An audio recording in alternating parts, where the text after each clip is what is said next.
All right, welcome back to GEARHAULICS, everyone. I am Dave, and I'm joined tonight by a couple of my YouTube buddies. We got Jared, aka Snackbox from Outside Comfort Zone, and Calman, Everyday Backpacker, and Ghost Mule. Sorry, I kind of butchered that one and went off the rails on that one. But thanks for joining me again tonight, guys.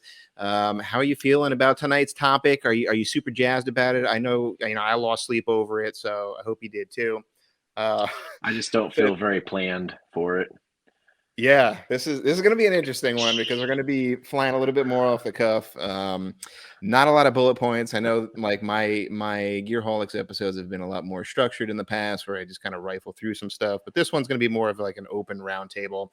And tonight's topic is really just all about how to plan for a trip or planning tools whenever you're thinking about planning for your backpacking trip. So, not too long ago, and I know Jared was on this episode as well with Huck, where we talked about how it was sort of similar, like how to what are the different types of things to think about when you're planning for a trip. But this is going to be more specific to the tools used to map out those trips when you head out there. So this is literally the only talking point that I have, which is the planning tools that each of us use. I'm going to kick it off to you guys. If there's anyone in particular who feels the need to start off with, let's get it going. What do you guys got? Yeah, I think we I start think I'll with go Ghost Mule because last. he's starting with the. I think you start first because you're going with the He said more pass, traditional route. and Jared's like, No, "You go first." yeah, Jared. Hey, look at that bus. Yeah, no, I can go first. I mean, I can steal your So, thunder. Here's what you need: is just a map. You do the map. That's it. No other planning tools. all right, well, I'm out. See ya. It was a quick Yeah, episode. no. So, as you know, mentioned, I kind of have an old school approach on this one, which is odd because a lot of my other stuff is progressing along nicely. I always say I was a little bit late to the party, but I caught it pretty quickly. Especially now that gear wise, I'm using a lot more current type stuff. But I find myself in this very interesting position in life with a little bit of a quagmire, and that it's actually easier for me to use some of the more old school forms of planning. And the biggest thing to that is my occupation. I work in a local store and in an outdoor store. I'm sorry, a local outdoor store. In a backpacking store, which is historically one of the first places people would go in order to get information for a possible trip. You go talk to the guys at the store, and just like that, I talk to my coworkers and I come up with generally ideas that way. Or I've had other customers come in and tell me about a trip they went on, and I'm like, oh man, that's interesting. Yeah, okay, yeah. What was that place again? Write it down. And those are kind of the major ways that I've come across trips. And then the other thing too is having some pretty regular backpacking cohorts in crime, if you will, that will literally show up at my place of employment, map in hand, and go, "I figured out where we're going." It's like, okay, well, that was easy. But generally, for me, that kind of is how I have been able to kind of get an idea of possibly where to go, and then from there, I kind of like the old tactile, digging into the meat and potatoes of just spreading out some maps on the table and finding a local guidebook or something to be able to kind of like facilitate some of those, um, you know, uh, abstract ideas into plans, and just obviously some things. And I'm also very fortunate because I live near an area that's been heavily written about, because there's lots of guidebooks about Yellowstone, which I certainly spent some time in there. If you can't find books on Yellowstone, you're not trying hard enough. Of course, hiking the Lurker Beartooth Wilderness, my Wyoming's Cloppy Wilderness. I bought this book just for one trip when we went up there, and I'm hoping to do more. So these are invaluable, I think, assets, because they give a really good description of the ins and out of the trail, and I think you get more so than you kind of get with like things like all trails and stuff, which I do use all trails, and I can talk about that more. Although I think Fireball is going to talk a little bit more about that. But it's interesting. I think books. I like books because you get an idea of the author's how he approaches things, and there's more consistency amongst those trails. So if you've done one of those trails, okay, you can say, okay, his moderate is actually pretty strenuous, or maybe, you know, his moderate is like nothing comparatively. Versus where with all trails, when you have a lot of different people that are commenting on it, you have to kind of filter that through an idea that one person's strenuous is another person's moderate or everyday. So I think you know, that kind of gives a little bit more consistency for me. And then also typically you get a lot of information as far as like how to find the trailhead. You may not necessarily get that on a map because there's certain idiosyncrasies. Like they'll be able to say like, you know, it's really tough to find, but if there's a certain tree or rock on the side, just look for that and go in. And so a lot of those things can be helpful. And then from there, maps. I'm just a map junkie. I have a long standing history. Sorry, my cell phone's going off. I'm a popular guy apparently tonight. Any other time of the day, nobody, but that's not when I'm doing this. So again, and these just happen to be two that were done locally from, they're based out of Bozeman. But the nice thing about using a map is I can kind of get a really good idea of things like where water sources are. I can start to plan out kind of the ideas of where I might try to camp, some of those areas. That being said, I have messed that up plenty of times when we did our trip around the Solitude Loop Trail on I'm sorry, Cloud Peak Wilderness in the Bighorns. I thought, oh, the first day I'll be fine. Yeah, it was 11,000 foot pass. So that was not as easy as I thought it looked like on the map. So even having done plenty of time spending using it, I still screw things up. And there are limitations to these things too. For instance, maps don't really do a good job of showing what vegetation looks like. I remember when we did Stillwater Trail, it looked like there were these big open flat spaces. I'm like, oh, we could totally camp there. And then you get in there and it's so thickly vegetated, there's no place to camp. And it's kind of like an oh crap moment, like, oh, you know, what do I do now? So again, it's not a perfect system, but for me, it's something that I'm used to. It's comfortable. And again, I'm just a book and map. I don't know, maybe a paperaholic or something. I don't know, but for me, it's just something that's always worked. And I do definitely also use some electronic things. And one thing that I found, again, if you have the ability to find it, is a local website. For instance, there's a guy, I don't know who it is, but it's a website called mthikes.com, or MT is the abbreviation for Montana. And he has quite a few pretty nice links to trails in there. I think Fireball's getting it up here. So yeah. Again, there's just a variety of trails, and again, because it's done by somebody who's local, you know, they kind of have a general idea of how the trails can actually be, and there's a lot of really good information on there. And I found that his difficulty ratings are pretty similar to how I would rate them. Because again, like I say, everybody's a little different. One of my hiking buddies, when he says, oh, it's totally an easy trail, I have to ask him, easy for you or easy for me? Because those two things are very different. And then, of course, you know, like I said, All Trails, I think, is an invaluable source because it is crowd shared. And so sometimes you get little bits of trails that maybe people don't necessarily are as familiar with. And so you can find some hidden gems there. Although I will say that most hidden gems in states like Montana, people from Montana will hunt you down and skin you alive if you share those, because there are some that we just don't talk about. But yeah, I think those tools are also very good. And I would say, though, that probably Fireball and Snackbox have more experience with some of those digital formats, because yeah, I'm just the grumpy old guy in the room. I'm looking at the site here too, and it does kind of sort of like echo to me. It has more of that feel of the book feel here as well.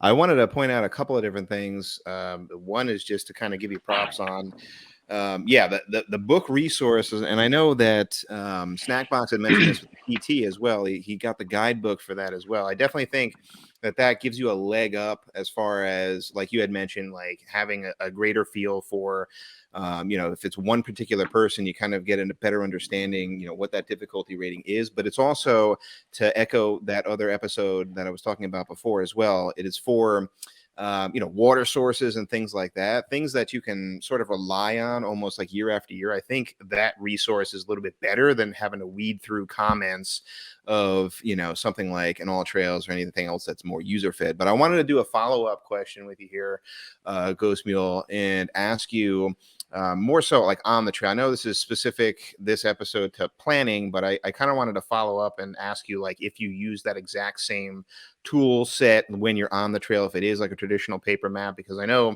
that a skill like that, I think, is invaluable. So maybe you can talk a little bit more about, like, if you use that same type of, the way that you plan also out in the field, and how you kind of go about that. Yeah, absolutely. And one other thing I do want to kind of throw out there before I head into that is, um, one thing that I think with paper and print objects that you don't have to deal with as much with digital is you have to be very aware of when that book was written and published, as well as the map. That one bit me in the butt again on the Bighorn Trail when I found out I was using an old edition map, and we had some issues there. Right. But so you definitely want to make sure, because yeah, those water sources may have been really good information on them, but if that book was written 20, 15 years ago, those water sources may not be accurate anymore. You did want to take into consideration that books are not put out as often or updated as often as trails are, or as online sources are. That said, I definitely I'm always one of those people that takes maps on pretty much any trip I go on. There's a lot of different comments about this, and I think there's validity in everybody's statements. But for me, again, I'm old school in a sense. I started in the '90s.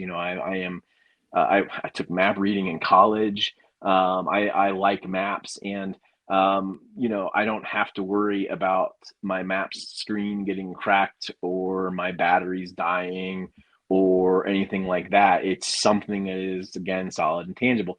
Now, it does add weight. It takes up a little bit of space, and you can sometimes find out halfway through a trip that you have a map that's from 1997 instead of 2020.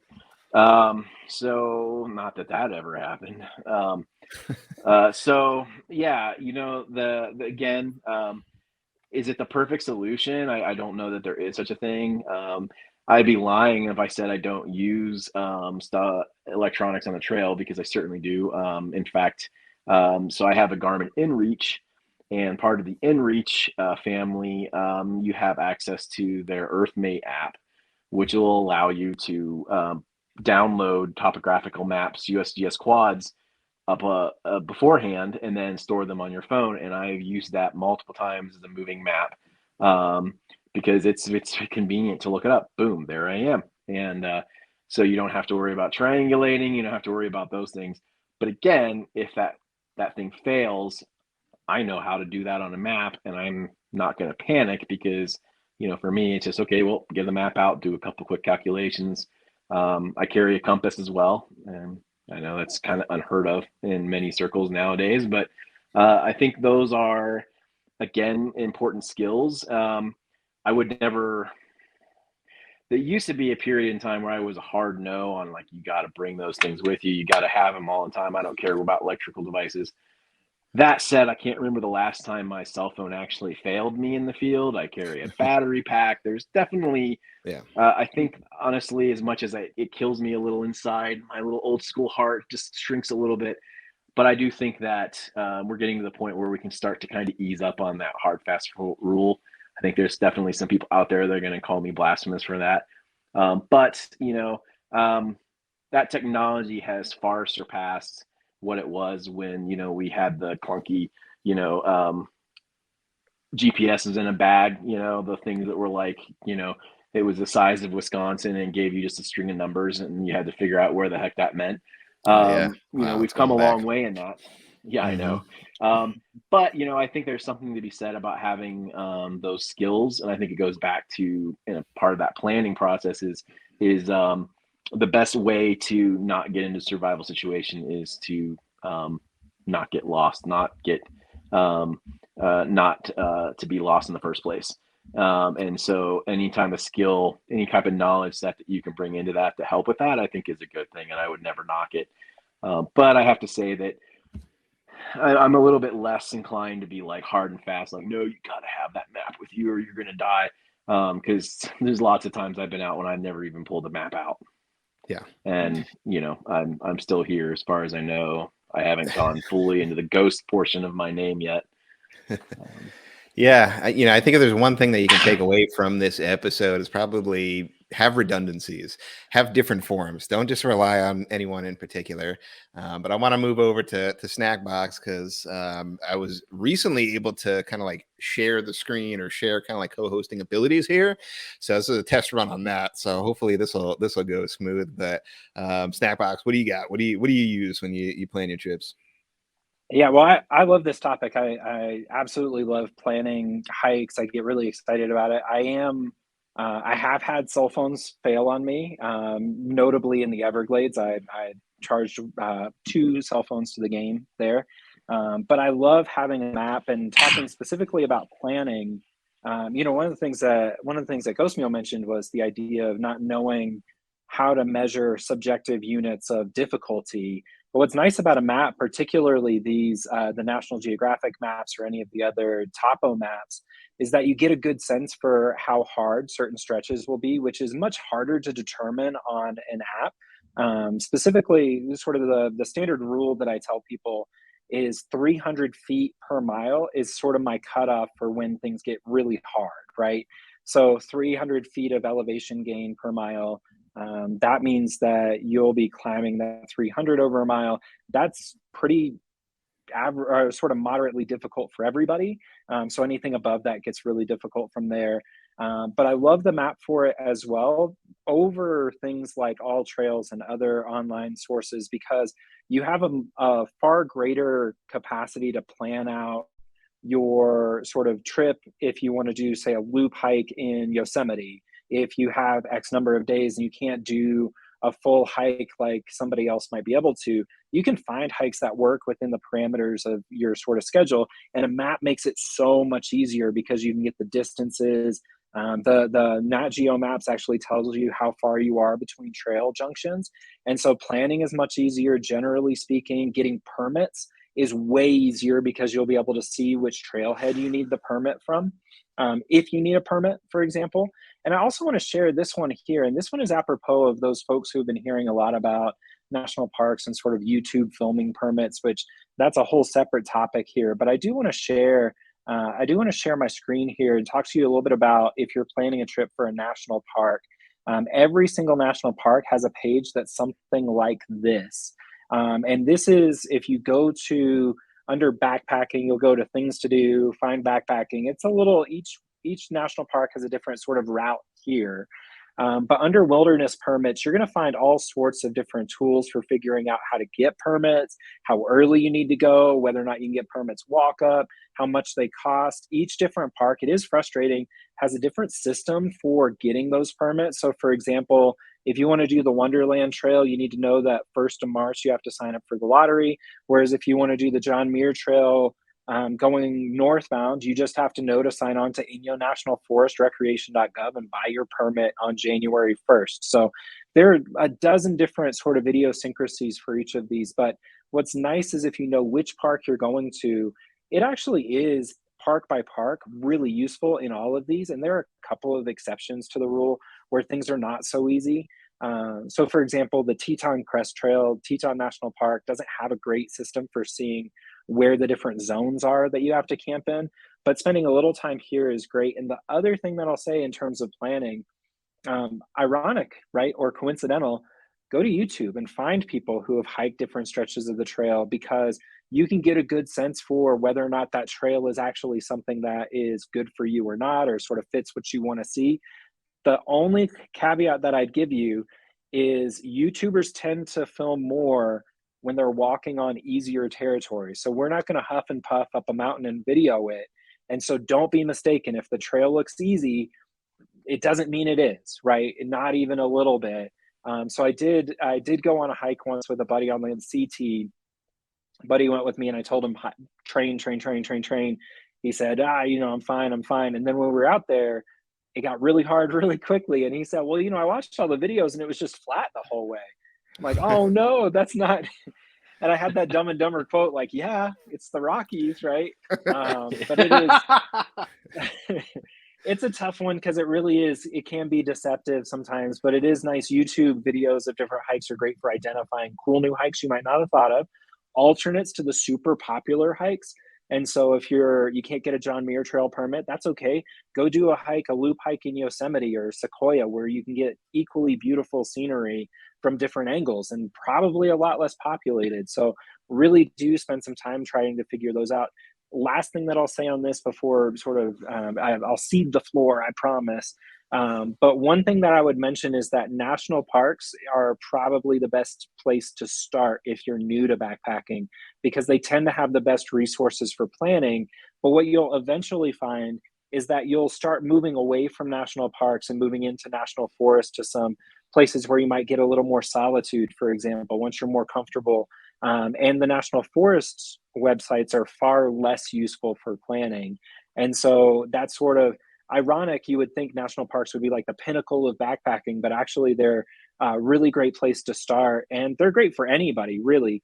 But you'll build that confidence and be able to start moving out to find some really great hikes in some BLM land, for example, or maybe some great hikes in national forest. State forest in certain areas are really terrific.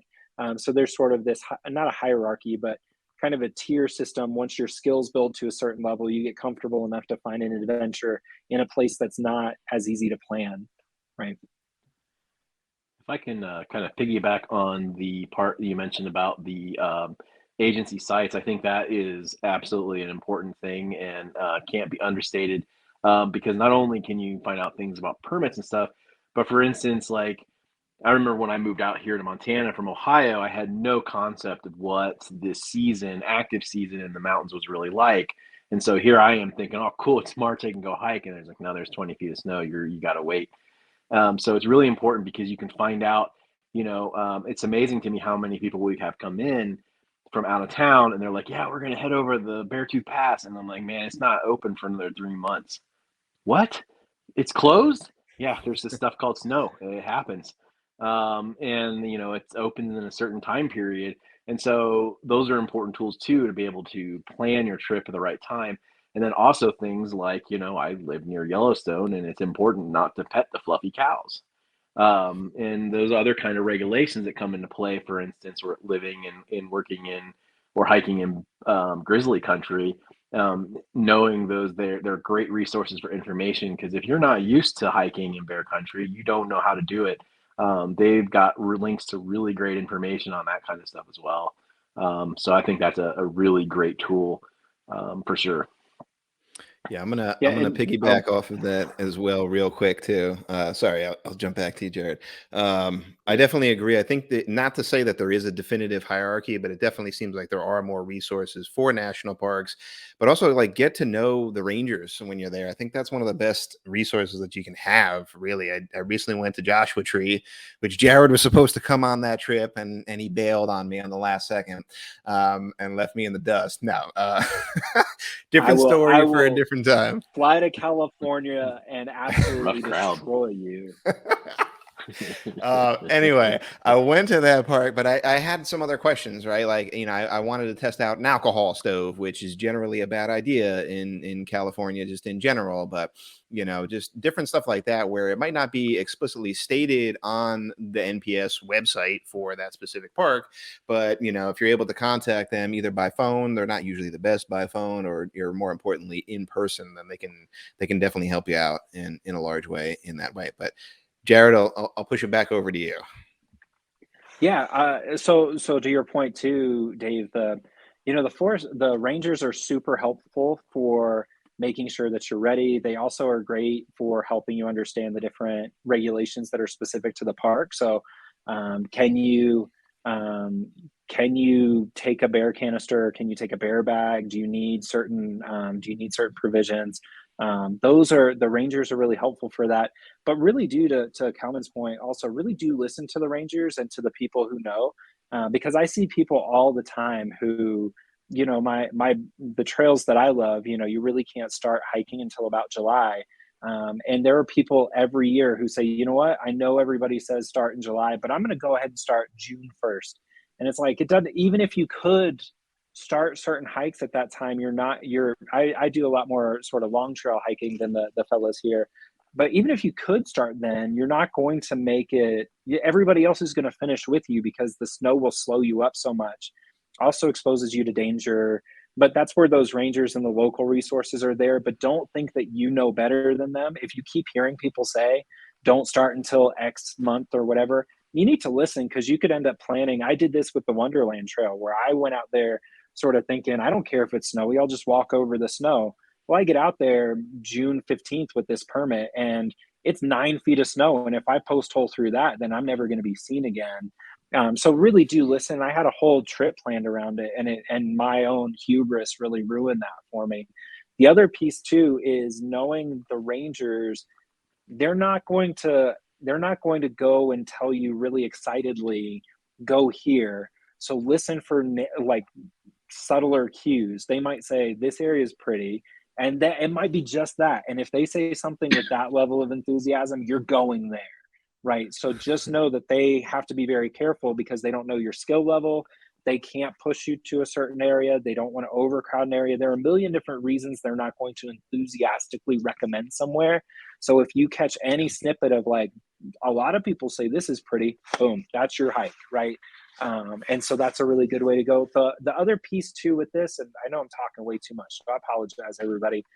If you work the kind of job where you can't necessarily plan, know that especially with a lot of national parks, they reserve somewhere in the ballpark of 35% of the permits for walk-ups. So if you need a walk-up permit, just plan on waking up early in the morning, being and not even the first person at the ranger station, but being there at like 5 in the morning, set up a chair with a sleeping bag, wait until 8 when they open up. And then you can often get a day of permit for a lot of really great hikes. You can get some guidance in terms of where is available or where the snowpack is heavy, a lot of those different things. So if you're not able to plan months out like I am, or like Dave is, or Kalman is, then you can also still plan most of your trip knowing you're going to need a bear canister for Yosemite, and you're going to need warm clothes most likely. You can kind of get most of that in place and just be open to the fact that anywhere you go in these areas is going to be beautiful. And that flexibility will go a long way too. Yeah, all great points. All right. I'm going to dive in on mine real quick. I'm not going to probably go on as long. I mean, if anybody follows Justin Outdoors, it's probably going to feel a little bit like I'm piggybacking off of him a little bit, because he kind of did a live Q&A where he kind of walked through some stuff too. So I'm going to kick it new school for everybody here. And let's see if I can share my screen real quick. And I'm just going to do a brief run through. I think a lot of people probably already know how to do this, but I'm just going to, kind of go through my best practices on how to use AllTrails. So tried to mess around with Gaia a little bit and Onyx, but I definitely feel like AllTrails is the best for me from a user, UX perspective.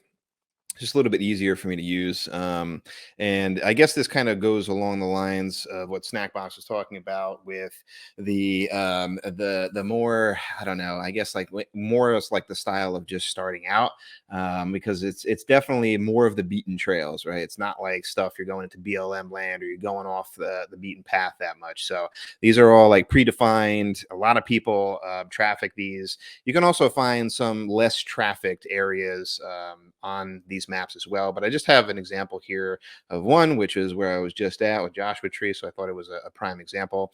You can look at the list view that I just showed very briefly, but you can also pop up this view, which is your map style view, and they have different filters here that you can just narrow down for different things. So I generally like more of the loop style, so you can do your elevation, you can toggle that, you can say, oh, I want a loop, and kind of custom make it or custom tailor it to your own abilities, right? So if you're more of a novice or you're more experienced, you kind of know, with elevation and the types of, weather and the environments, maybe humidity and things like that, what you're kind of getting into.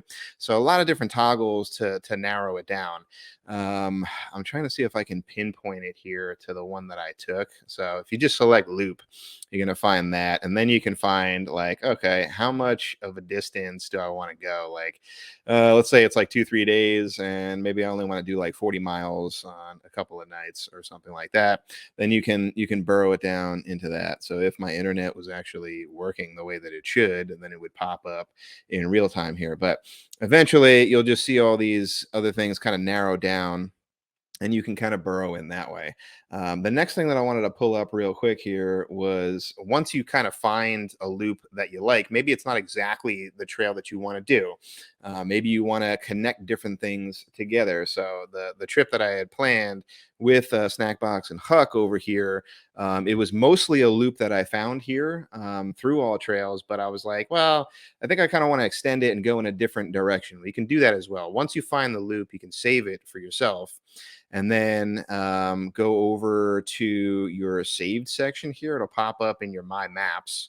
And let me just pull up the example of the one that I recently did. So this may or may not be a sneak peek depending on when it actually gets launched here, but my internet is just not cooperating. Okay, so finally loaded here, and this is one of my maps that I ended up creating. So you can have your own map, and then once you pop up the My Map, then you can draw on here, literally a draw on map option. I have the pro version. I think you might have to get that to like create your own maps, but you can see all the different dotted lines in here as you zoom in, and these are all just like connector trails that you can go on. So I ended up, manipulating this map, kind of like saving a default one, and then just kind of creating my own route based on what I wanted to do and where I wanted to go. So that's just a very like high level of what I use specific to All Trails, but I definitely need to get into other forms as well. Definitely what you guys had mentioned, I need to get into more too,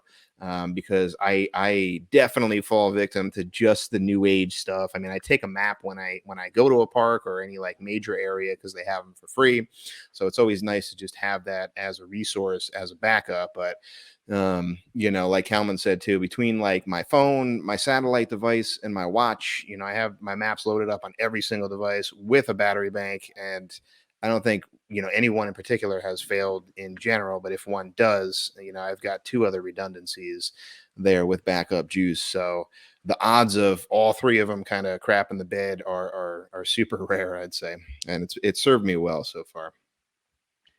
Another tool that I've recently heard quite a bit about, and I haven't had a chance to really play around much, is Gaia GPS. When it first came out, it was just a GPS system, but it has become more of a trip planning thing, especially if you get the premium volume.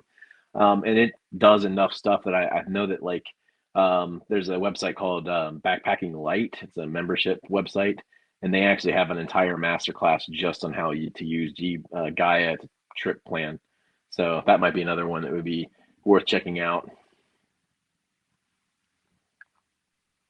Yeah, there are actually a lot of really good GPS systems like Gaia. Gaia was initially really sort of gearing themselves toward a lot of the sort of overlanding crowd, but then there was also Onyx for sort of hunters, and a lot of those GPS systems work really nicely for hikers, and they just haven't really done a good job of marketing across those aisles just yet.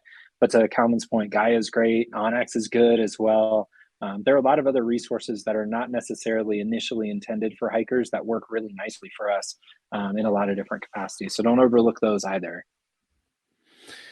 Yeah, I mean, adding to that, I kind of view them in a couple of different categories, like even like gut hooks or far out now, whatever it's called. Like nobody remembers. I feel like so they're kind of just like always throw out both names. But I kind of view that more as like the online version of some of the printed stuff too, right? So that's sort of like a weird crossover in between there too. So it really depends. I think all of it is great. If you can jam all of it in, then that's great. Usually you're just pressed for time, and it's like you can go research until the cows come home on this stuff to try and figure out everything he possibly can.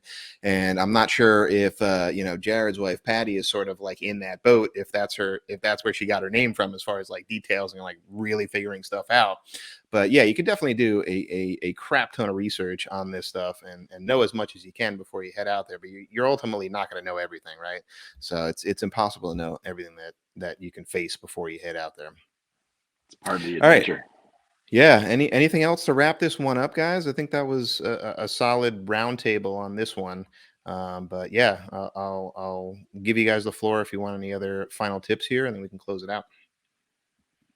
No, I think that's good. Like I say, I think we've shown there's lots of tools out there to do the same purpose, and none of them are necessarily right or wrong. And I think use as many or as few as you want to do, as long as you get the trip done safely. Well said. Yeah. I'd also say if you look closely, if you use sort of a magnifying glass when you're planning with the maps, you can also see where all the bears are, so you can plan to avoid those spots. So just know that that's a possibility as well. But otherwise, have a great hike out there, everybody. Yeah, I think every single one of them is tagged too, right? So you know exactly where their geo positioning is. Yeah, they rank them. Yeah, they'll rank them according to sort of snuggleability. So the more aggressive ones, they'll tell you to stay away. Those things did not exist in the bears I came across. All right, they were guys. not snuggly. Yeah, they also rank the bears when it's like salmon season too. All right, going on a bear tangent there as far as different things you can encounter, and not to freak people out here at the end, but let me just wrap this one up here. Again, Jared's from Outside Comfort Zone here on YouTube. He's backcountry champion on TikTok and Instagram, so check him out, show him some love. I want to spotlight Calman here from Everyday Backpacker here on YouTube and on Instagram as well, because I'm not sure when this episode is going to launch, but he's coming up right on that big milestone of 1,000 subscribers. So I wanted to give him a quick shout out on that one. So whether or not he's getting close, if he's still close by the time that this airs, show him some love, get him over that hump, and let's get them to that huge milestone. And if you already hit it by the time this launches, congratulations, my friend. That is no small feat. You'll get there. You'll get there for sure. All right, guys, I'm going to wrap this one up. Thanks for watching. If this was a premiere, thanks for hitting up the chat. Always love joining in on that. If you're catching this after, hit us up in the comments down below, and we can keep the discussion going. But until the next time, guys, we'll see you later. So long. Keep hiking on.